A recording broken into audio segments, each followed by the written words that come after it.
Okay, so I'm out here again. Um, wasn't sure if I was going to be doing this another day after yesterday. I've had a couple of false starts really trying to be a YouTuber.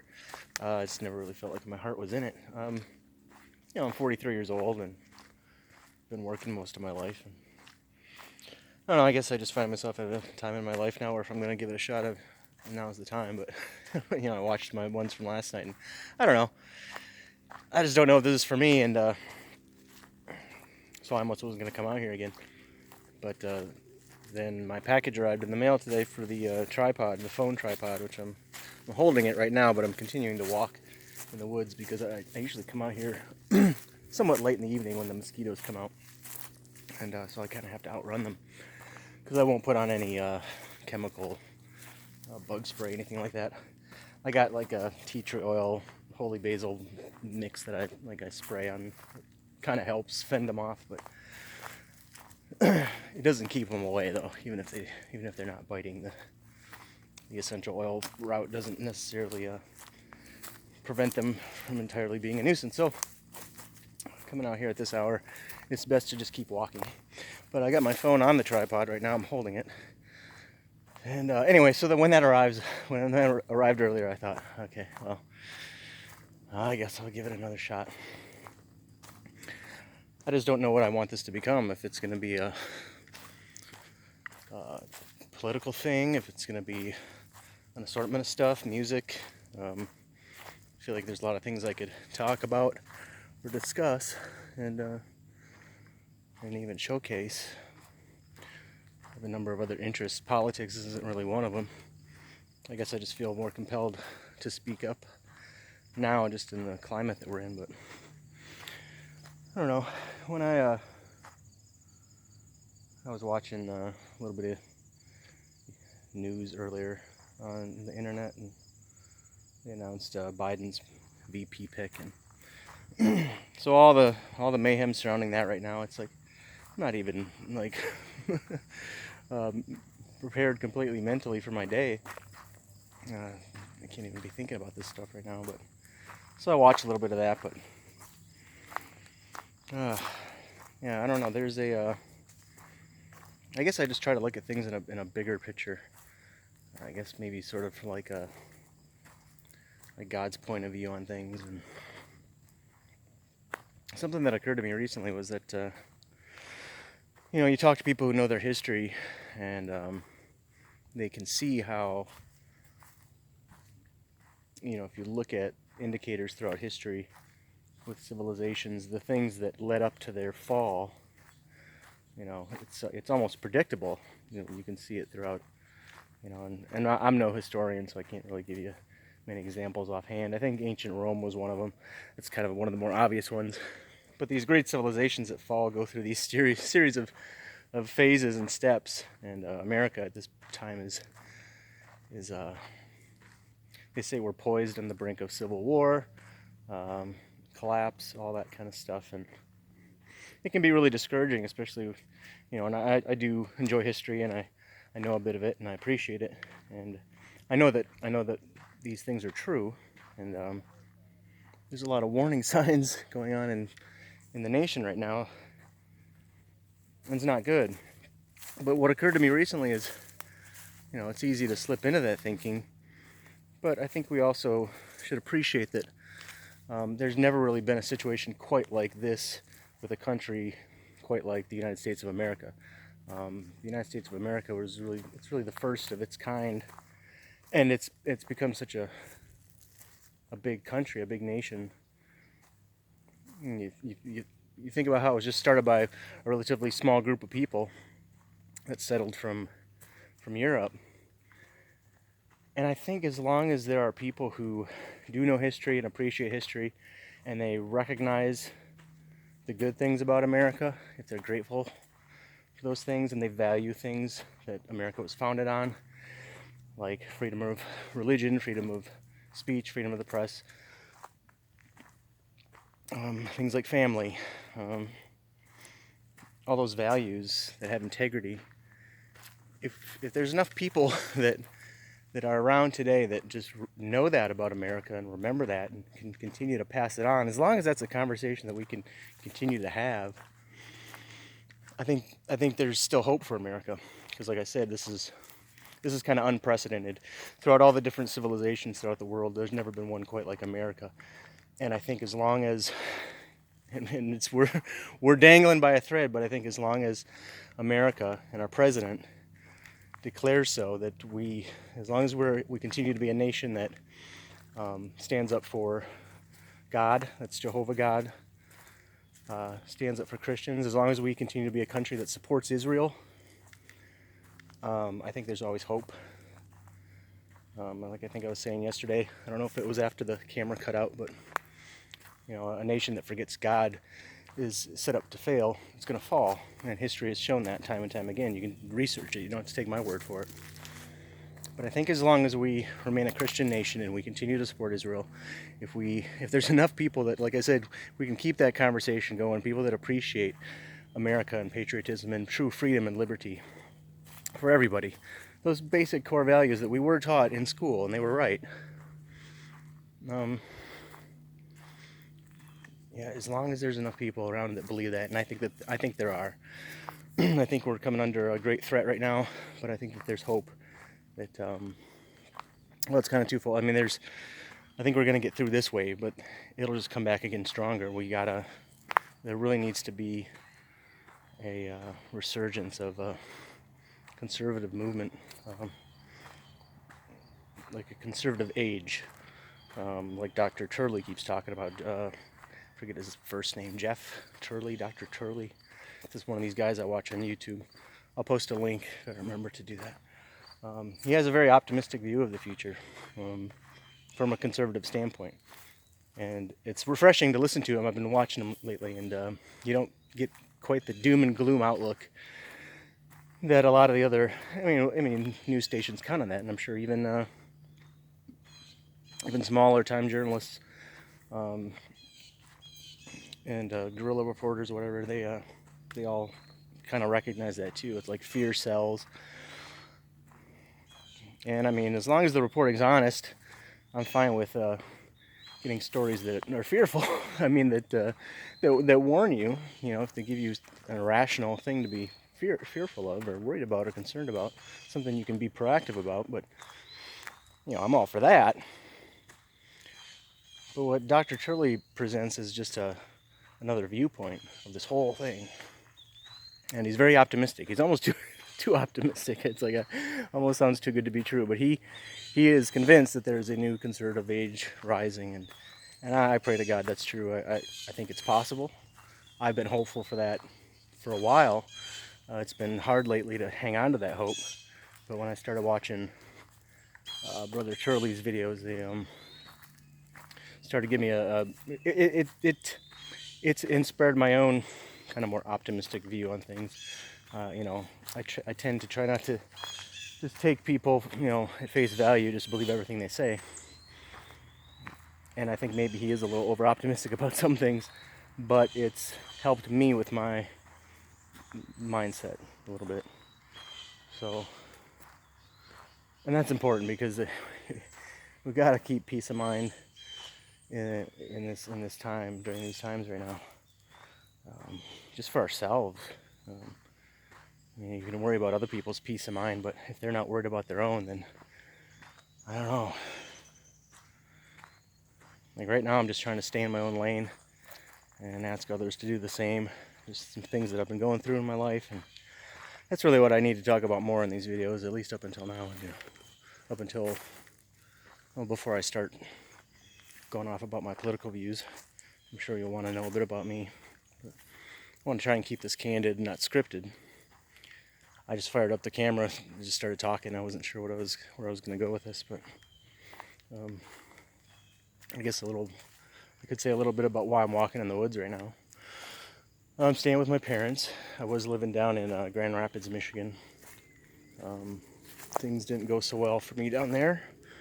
I'd only lived there a few months. Prior to that, I was in Muskegon, Michigan. I won't go back that far just yet, but short story of it all right now is I was living in Grand Rapids for man, a little over a month, and got injured at work. I got a good job doing concrete, and then I injured myself at work, and just developed a tennis elbow, really. And then it happened in the second arm the following week, so they gave me some time off. They were cool about it. Said, just rest up. And then during that time, I got in a bike accident, and I was drinking at the time, which, as a recovering alcoholic, that's not good that I was drinking, much less riding a bike while drinking. So, messed up my shoulder, couldn't work, and I didn't ask my parents for help, but a good friend of mine, informed them what was going on, and thank you. Actually, it saved my ass from probably ending up on the streets, because I was running out of options. The place where I was staying turned out had a terrible bed bug infestation, and I had a couple of other friends in the area who were nice enough to let me couch surf with them, but they had their own life situations going on, and I was interfering, and I knew I was interfering, and I was the first one to say, it's about time I leave. I can't stick around, and of course they agreed, because they had some serious stuff going on in their families, and so it was all mutual. I needed to get out of town, and when my parents found out what was up, they reached out to me, which I'm trying to be grateful. I am grateful for it. I really am. It's always been hard asking your parents for help. For me, it is anyway, and that's a pride issue I need to get over. I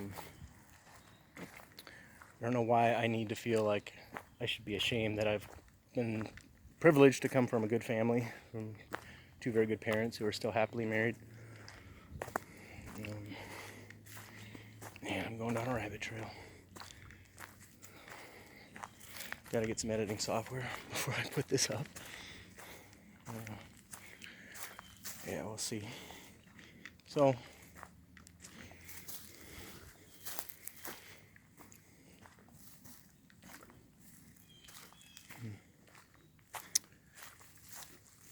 there's a timer on this.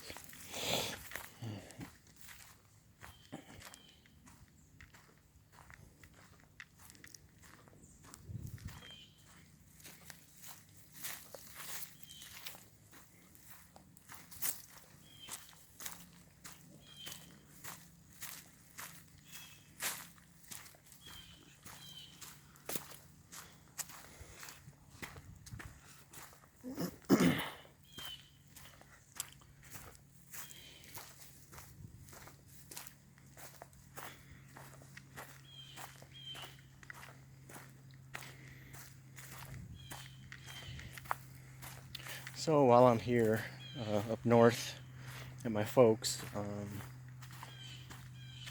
found myself really in a situation that, if I look at it the right way, it was answered prayer all along. Because I had been really wanting a space of my own where I can work, do some creative projects that I got going on, music and writing, a book that I'm working on. And so now I've been afforded that, and it's been a blessing. My main predicament right now is I'm just waiting for my arms to heal, my arms and my shoulders, so I can play guitar more often. So while I'm patiently waiting for my arms to heal and trying to be diligent as possible about stretching exercises and icing them and all that, you may have noticed I'm wearing these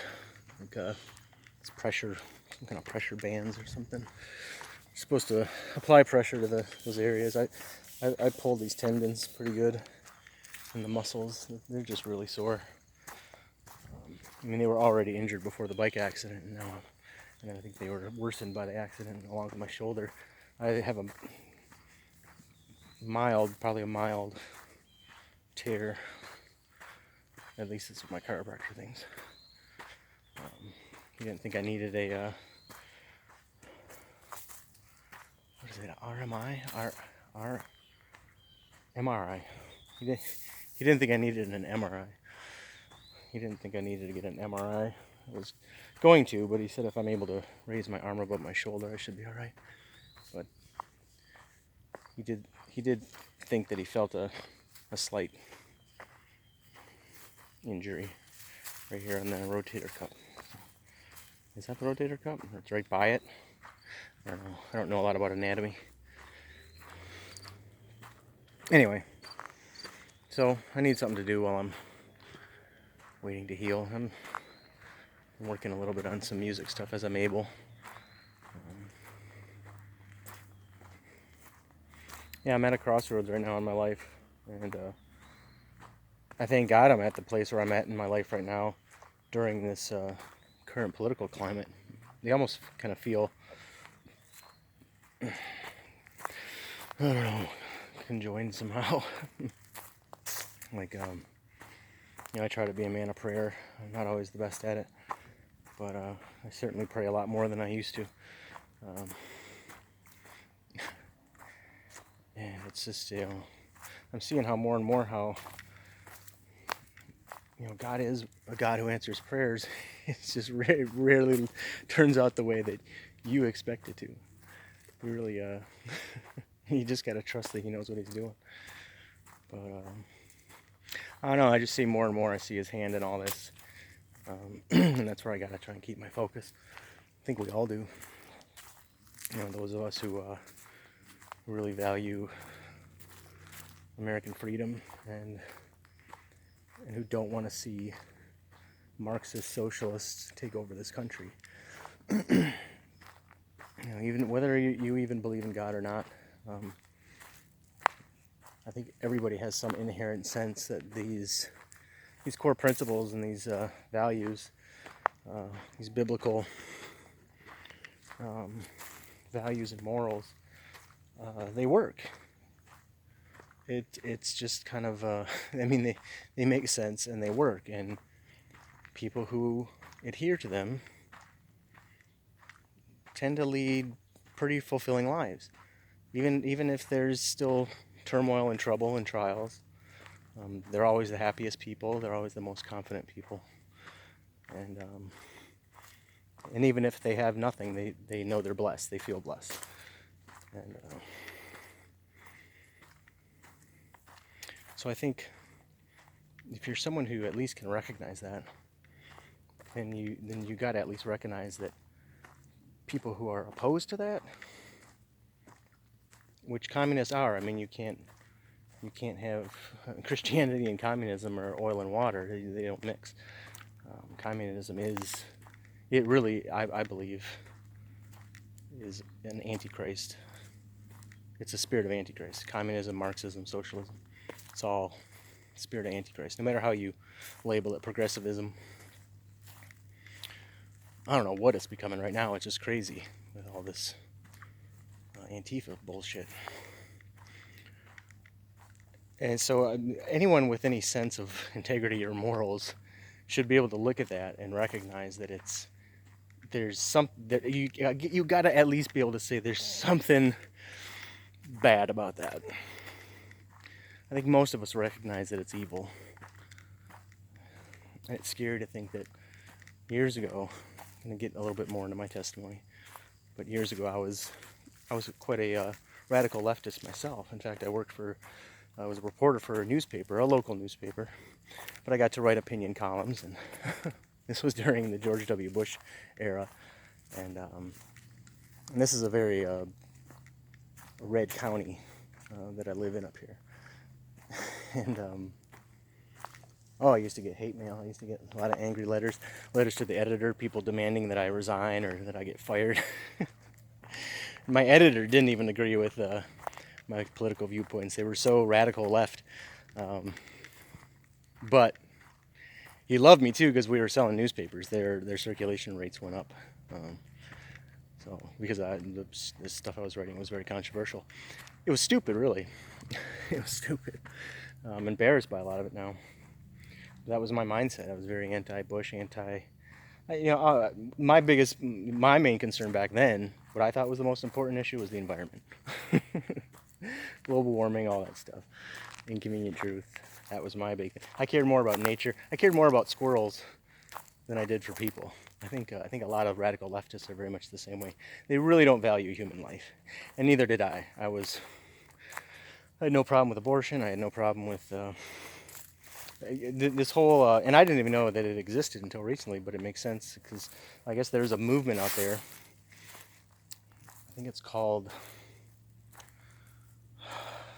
it has something to do with reducing the world population. But I would hear those kind of statements made, especially in stand-up comedy. It was, interestingly enough, maybe just because I watch a lot of stand-up comedy.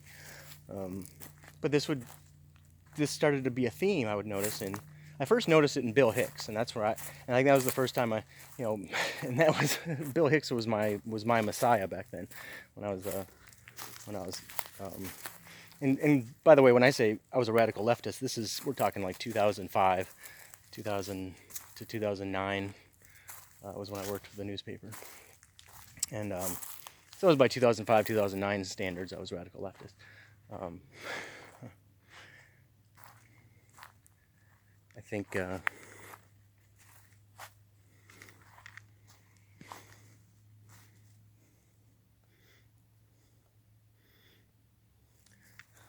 think by today's standards, they would probably consider me more of like a. Well, even Bill Hicks, I think, would probably be considered a. They would probably cancel Bill Hicks. Honestly, if Bill Hicks was still around today, they would even cancel Bill Hicks. It's just one of the ways that they eat their own. But I used to, I used to just lean on every word that man said. I had Rant in E minor memorized. I could recite it from beginning to end. And he was one of those comics that, like, I grew up listening to stand-up comedy since I was a little kid, but he was one of those first comics that was really politically minded and made a lot of controversial statements. And I had just graduated college when I first heard him, and wasn't having a whole lot of luck finding really good permanent work. My major in college was graphic design. My minor was broadcasting and cinematic arts. I haven't done very much at all with those, with that degree, in the 20 years since I graduated. So I was feeling pretty disgruntled at that point in my life. I was still in my early 20s, getting pretty pissed off. I was starting to become more politically minded, but I really didn't know where to start. And so when Bill Hicks came along, I just heard him saying a lot of things that I agreed with, or maybe even things I didn't know I agreed with until I heard him say it. And I think he made some kind of joke about, I think he had a couple jokes about population just killing people off, and he was quite a hateful person, as was I back then. But I hear this a lot now, and I guess, who was it, Louis C.K. had a bit like that too, and Bill Burr, Patton Oswalt, I think, does something to that effect. Louis Black. You hear it a lot. I do, anyway. And it's scary because it turns out there's an actual movement, or I don't know if the movement is quite the right word for it. I haven't looked into it much yet, but it wouldn't surprise me. There are certain people, they say Bill Gates is one of them. They want to reduce the population. And my point is that when I was a leftist, this was a viewpoint that I held because I had no value. I placed no value in human life. Like I said, I cared more about the environment. I cared more about hitting a squirrel. I would actually say comments to people. This is what a jackass I was. I would say things to people like, I remember a couple times I said this. I would feel worse about running over a squirrel with my car than I would about running over a human being. And I would say this just kind of like as if I'm trying to be funny. I don't know if I ever got a laugh about it. Maybe a nervous laugh. Maybe a really awkward laugh. And a lot of truth is said in jest. I mean, we all know that, right? And so I think they picked up on where I was coming from, making statements like that. I mean, I used to say stuff like, yeah, I think abortion is murder, but it should be mandatory because there's too many fucking people in the world. That was the Bill Hicks line. He said, there's too many of you. Why don't you calm down on all your rutting until we figure out this food air deal? And this is how they think. This is how I thought. So I know what makes them tick. I know the lies they believe, and I think a lot of the reason why some of these leftists are so stubborn and so held to their beliefs is either one, they're narcissistic, or they have some kind of personality disorder. So they're sociopaths, psychopaths, something. They're unable to see how ridiculous they are, or they know deep down that if the conservatives are right, they know deep down, maybe even not that the conservatives are right, but if they even doubt that they are wrong, or if they start to doubt that they're right, if they have doubts about their own doctrine, beliefs, that might mean changing. That might mean having to make a change. And they can't bear the thought of that. It's kind of like when I was trying to recover from alcoholism. It took several years. I wasn't one of those people that just stopped and never looked back. It was this gradual uphill climb, kind of 2 steps forward, 1 step back, and kind of like 2 steps forward, 1 step back, and 2 steps forward, 1 step back, constantly. With longer and longer periods of sobriety in between, but then every relapse was worse than the one before, and it just got crazy because I was so stubborn. I was too stubborn to want to change. I knew I needed to, and many times I wanted to, and that desire to want to change got greater and greater the more I kept succeeding and then failing, and then coming back and succeeding with even more success, and then failing even harder, and just continuing to do that until it drove me crazy. And I finally just, you get to a point where you're like, enough's enough. It's this road from now on. I don't like everything the Bible has to say about life. I don't like everything that conservatives value. I mean, I'm a sinner. I got, I was quite a leftist for many years, really. I mean, after college indoctrinated me with the same old garbage. I grew up with conservative values to some degree. My family certainly did, but it wasn't staunchly pounded into us. I was raised in church, but we didn't talk politics or anything like that. I think the only time it ever came up was I asked my dad, what are we? Because I kept hearing this question: are you Republican or Democrat? And I was like, well, what are we? And he's like, we're moderate. So I guess that was all that was ever discussed that I can remember in my teenage years growing up at home. So,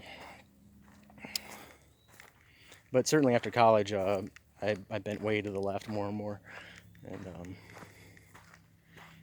and in hindsight, it was because that lifestyle looked like it was more fun.